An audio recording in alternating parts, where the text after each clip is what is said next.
relationship with hip-hop artists is very unique. I would say that it was just all for energy.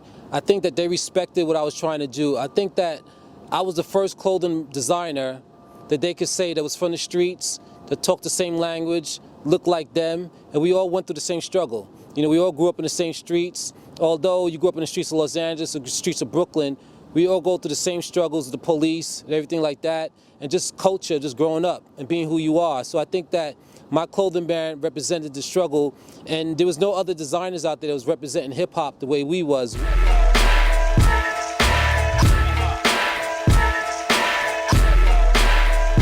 Well, when you don't have a lot of finances, I think that your brain starts to think a lot more outside the box.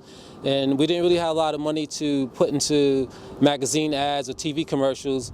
But I used to watch the Today Show, which is a very popular news program on TV every morning. They had like over 5 million viewers. And I used to see people out there holding up signs every day for free, holding up signs saying, "Hi, Mom," or "I'm from Alabama," or "Go Kentucky," or vote, like supporting their favorite teams. I was like, why not get one of my homeboys to go up there and hold up a sign saying my name, so that way everybody in America will know who Karl Kani is. So we tried that. I paid my homeboy $50 a week.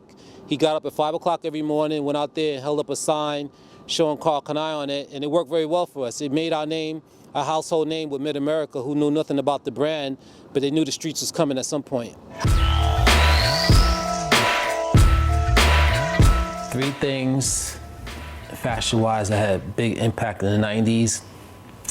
I would say the fat, stupid shoelaces that we used to iron and starch them out and put into our sneakers.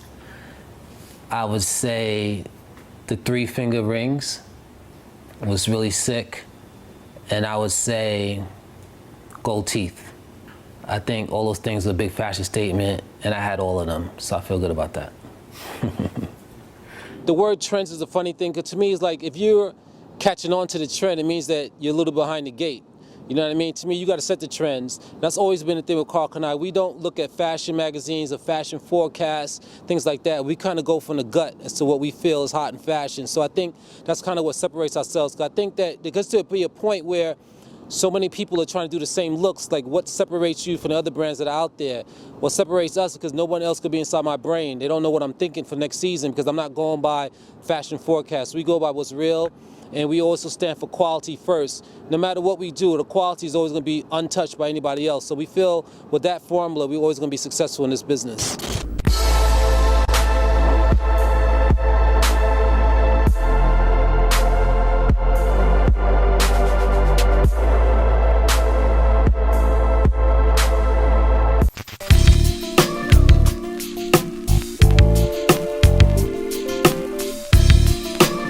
Tupac used to wear my clothes a lot of times. I used to see him in the magazines, and to Ride On magazine and Word Up. These are some of the original publications of hip-hop magazines that were out in the late 80s, early 90s. So I used to watch this artist. I loved his music, so I wanted to meet him. So I got in touch with my man, AZ, and I told him to get in touch with Tupac's people, that, I wanted to sit down and just meet the guy, because I wanted to tell him I appreciated him wearing my clothing. And I remember we met at the called the Hotel Nico in Beverly Hills, California. The name of the hotel has changed now to SLS. This is probably back in 1994, 95. And we went up to his room, and we were having a very intelligent conversation. And Tupac, at the same time of having an intelligent conversation with me, he was typing a script to a movie on his laptop. So as he's typing the script to his movie, we're talking about different things, and the conversation is going back and forth. I was trying to prepare myself to ask Tupac the ultimate question. I wanted to do a clothing ad for me, so I was prepping myself to ask him, like, what is it gonna take to make this happen? So finally, there was a break in our conversation, and I decided, okay, here it goes, let's go for it. So I said, hey, Pac, I just wanted to know, like, what would you charge to do a clothing ad for me? And the whole time we were sitting there, this is the only time that he stopped typing. So he was typing his script, and he just stopped, and he just stopped, and he looked at me. So I'm thinking to myself, man, I done fucked up now. I might have said some shit I shouldn't have said. I don't know. I didn't know by his reaction. And then he was like, yo, man, you're black. I'm not going to charge you to do no ad for you. I was like, for real? He's like, yeah. He's like, the only thing that I want is I want you to put Thug Life in some of the ads for me. And I said, that's it? He said, just set it up. I'm there, put Thug Life in some ads, we're gonna get this thing cracking. We really vibed up good. He had a lot of aspirations of doing a lot of big things with me in the fashion business, so we planned to shoot. We went to New York. So we went with him and the whole Thug Life crew. It was about 12 dudes in an entourage. We're there in the park in Lower Manhattan. We're doing a photo shoot. Everything was going good. And the photographer was really mesmerized by Tupac and loved his music. And I think he got a little camera happy. He wanted to take one too many pictures, and Tupac told him he was done.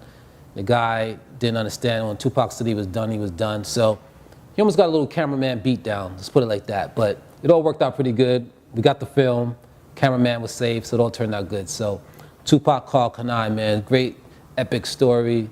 Love that dude, one of the realest dudes I ever met, man, because he did it from the heart, he did it for love, and he really helped surplus our brand into a major way internationally. So always love for that, for sure.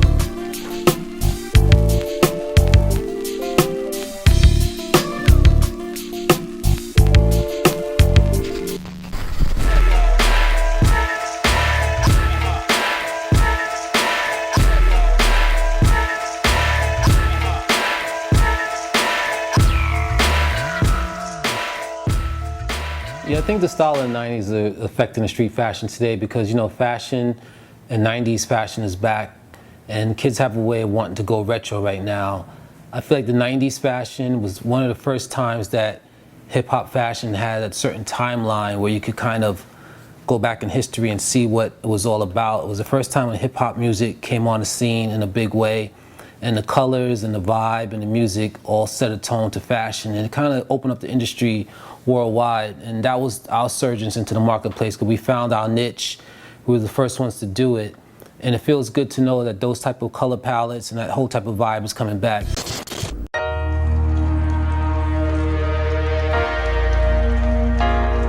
Hold up, wait a minute. Y'all thought I was finished? Girl, you fly, but if I tell you, then you might take it to the head. I'm in my zone, damn it, got my eyes closed. One shot, two shots, I'm gone. Rooster in my Rari, rooster in my Rari, rooster in my Rari. Okay, I've been still rocking Air Force One with Karl Kani today. Like, it's perfect, man. I love it. What's poppin' with this em.He star?